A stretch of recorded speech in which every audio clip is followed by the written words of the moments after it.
Қара батыр. Орал тауын мекендеген елдегі бір шалдың баласы Қара батырды жас күнде жортуылшылар ұрлап алып кетіп елін апарған соң қой бақтырып қойыпты. Ол балаға жөнді тамақ бермеген соң бала далада қой сауып қорықтық ішіп күн көріп жүріпті. Бір күні бала далада қамығып жылап отырса, қасына қарғалар келіп қонады. Бала қарғаларға айтады: «Қарғалар-ау, қарғалар, қанды көрсе жорғалар, тұмарымда алсана, біздің елге барсана, сағынып жүрген әкеме, тұмарымды беріп қуантып, жүрек жарды алсана». Қарға бір арқ етті де ұшып кетті. Бір мезгілде сауысқан келіп қонды. «Ей, сауысқан, сауысқан, өлексе жеп тауысқан, тұмарымды алсана, біздің елге барсана». Сауысқанда шық-шық етті де ұшып кетті. Тырна келіп қонды. «Ұзын мойын тырналар, қайырымды мырзалар, тұмарымды алсана, біздің елге барсана». Тырналар да тұрау деді, ұшып кетті. Қаздар келіп қонды. «Ей, қаздар-ау, қаздар-ау, сіздерге айтқан наз бар-ау, тұмарымды алсана, біздің елге барсана». Қаздар қаңқ деп ұшып кетті. Аққу келіп қонды. «Көлден ұшқан қуларым, құс төресі туларым, тұмарымды алсана, біздің елге қонсана».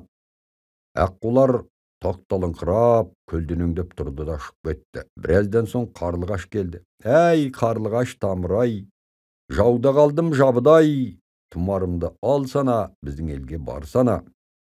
Қарлығаш ұшып, олай кетті, бұлай кетті, ақырында қимады баланың тізесіне келіп қонды. Бала ойлады: «Әкем тұмарымды көріп таныса да, қай елде екенімді біле алмас, бұған бір белгі салайын» деп, өзінің қолын пышақпен шаншып қанатты да қанымен тұмар үстіне жаудың таңбасын салды. Сөйтіп тұмарды қарлығаштың мойнына байлап, елінің, әке шешесінің, жалғыз қарындасының барлығын айтып ұшырып қоя берді.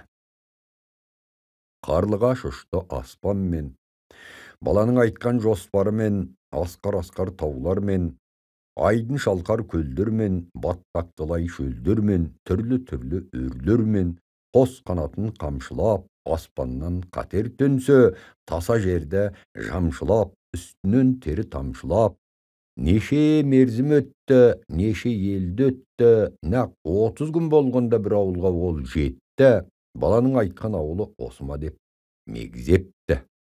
Бұл ауылға келген соң қарлығаш әр үйдің төбесіне қонып, адамын байқап көрсе де, баланың айтқанына еш қайсысы ұқсамапты. Сөйтіп шаршап қалғып отырғанда, бір кемпірдің ыңырсыған дауысы шығады.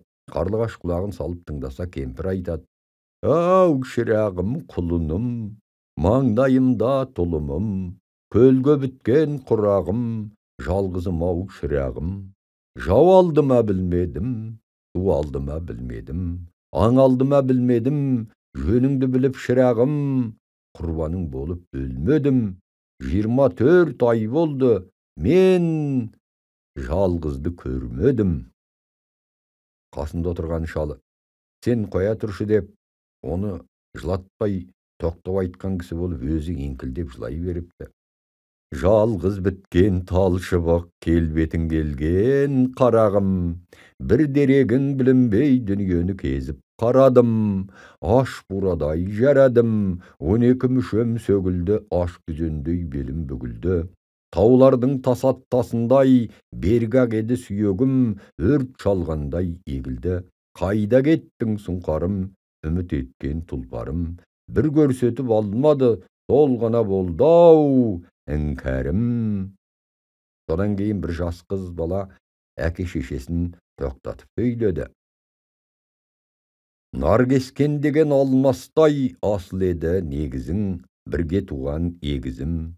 Сен тұрғанда ойлаушем, арғыма ат мінермін, асыл киім киермін, тең құрбымнан ілгері мен жарқырап жүрермін, биіктен талап тілермін, ойын күлкі сауықпен қызық дәурен сүрермін. Егізімнен айырылып ақша беттен қан кетті, денемнен қызу жан кетті, желкілдеп шыққан көкшөптей жап-жас қана күнімді міне бізден сән кетті. Ай, қартымыз, Көзіңнің жасын тартыңыз. Мен бүгін бір түс көрдім, әжептәуір іс көрдім. Түсіме жору айтыңыз. Қолдан ұшқан сұңқарым қайта келіп жүр екен, тетелес туған бауырым үйге келіп жүр екен. Бізге Құдай бергенді, кісі көрмес өлгенді, баба түкті шәштәзіз, нәқ сарт болып кетпесе, өтірік елес етпесе, хабар алып алыстан бір қарлығаш келгенді. Бұл сөзді естіген соң, қарлығаш сып етіп жетіп келіп, бай бәйбішенің алдына келіп қонады. Мойында жүрген тұмарды көріп, қуанғаннан жылап жіберіпті. Тұмарды алып, таңбасынан Қарабатырдың түркіменнің қолына түскенін біліп, ат жаратып адам жинап барып, көп тарту таралғылар беріп, алып қайтыпты.